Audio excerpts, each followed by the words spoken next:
Bonjour à tous, nous poursuivons avec la troisième Mishnah du 8e Pérek. Alors la Mishnah nous dit ici, Hacham Shenitarev et Shlamim. Nous avons un Korban Hacham qui s'est mélangé avec un Korban Shlamim. Comme nous l'avons vu, le Korban Hacham, c'est un mâle. Korban Shlamim peut être mâle ou femelle. Le Korban Hacham et le Korban Shlamim, en vérité, se ressemblent parce que on va asperger le sang de la même manière. Là, nous avons un Korban Hacham et un Korban Shlamim qui se sont mélangés. Est-ce que on pourrait sacrifier les deux bêtes en disant, si c'est Korban Hacham, c'est Hacham, c'est Korban Shlamim, c'est Shlamim. Ensuite, je vais asperger le sang de la même manière. Donc, je veux dire, si c'est Hacham, Hacham, si c'est Shlamim, Shlamim. Eh bien, Tanakama dit non. Yiru achistavu. On ne pourra pas agir de cette manière. On devra attendre que les bêtes aient un défaut et ensuite on rachètera d'autres corbanotes avec son prix. Rabbi Shimon dit non. Pourquoi? C'est vrai que le korban shlamim n'a pas besoin d'être égorgé au nord dans le Beth Amikdash. La partie nord, c'est-à-dire la partie de droite. On divise la Hazara en deux, la partie de droite et la partie nord. Le korban Hacham doit être au nord, le korban Chata doit être au nord et le korban Ola doit être au nord. Le korban shlamim n'a pas besoin d'être au nord, mais il est aussi caché au nord. Donc Rabbi Shimon dit, on va égorger les deux bêtes au nord. Maintenant, c'est vrai qu'il y a une khumra dans le hacham, c'est que le hacham ne doit être mangé que le jour où on l'a sacrifié et la nuit. Alors que le korban shlamim est aussi le lendemain toute la journée.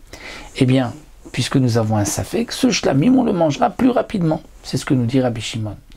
Mais les chachamim ne sont pas d'accord, parce que d'une certaine manière, tu vas limiter le korban shlamim que tu pouvais manger en 2 jours et une nuit, tu vas devoir le manger en 1 jour et une nuit, et le korban shlamim peut être pasoul. Si on ne mange pas tout, il sera notar. Pardon, si c'est un korban shlamim qu'on pouvait manger longtemps et qu'on se limite à 1 jour et une nuit, si on n'a pas fini, on ne pourra pas manger, on devra le brûler. Donc on amènera un korban et des psoul, alors que normalement, si on savait que c'est un shlamim, on aurait pu le manger encore une journée. Donc c'est ce que Amroulo, les Chamim ont dit Rabbi Shimon, mais Emevim Kodashim Betapsoul, on ne peut pas amener un korban Betapsoul, c'est-à-dire que ce korban shlamim risque d'être pasoul si on n'a pas le temps de le manger. Un autre cas. Donc pour les Chachamim, le plus simple, c'est de laisser les deux paître jusqu'à ce que les bêtes aient un défaut, et ensuite on rachète avec cet argent 2 autres corbanotes. Maintenant la Mishnah continue, des morceaux de korban se sont mélangés. Alors il y a des corbanotes qui sont koché kodashim, et il y a des corbanotes qui sont kadashim kalim. Là nous avons des morceaux de chatirot, koché kodashim qui se sont mélangés avec kadashim kalim. C'est-à-dire dans ce cas-là, on pourrait, un morceau de korban khatat, disent les mefarshim, ou d'un korban hacham, qui se sont mélangés avec un korban toda. Et les deux ne peuvent être mangés que 1 jour et une nuit.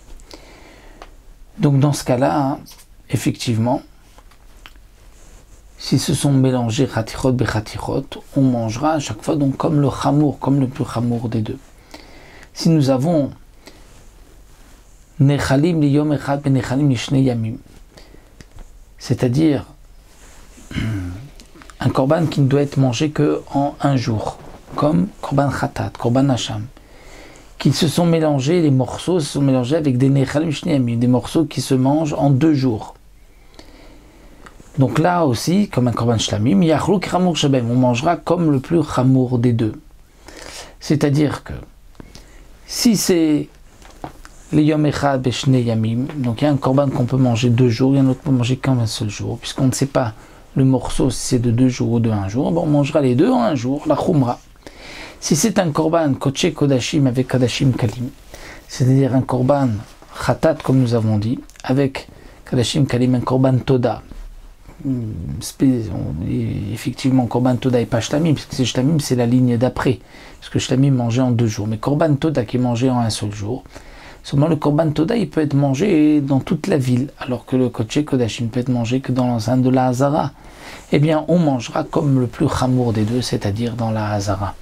on fera la Khumra. Donc ça, c'est ce que la Mishnah vient nous enseigner. Lorsque des morceaux se sont mélangés et que les deux doivent être mangés, eh bien on mangera comme le chamour des deux. Quel sera le din si un korban ola qui n'est pas mangé, un korban khatat qui se mange? Là, qu'est-ce qu'on fait? Ça, nous le verrons Bezrat Hashem dans la prochaine Mishnah.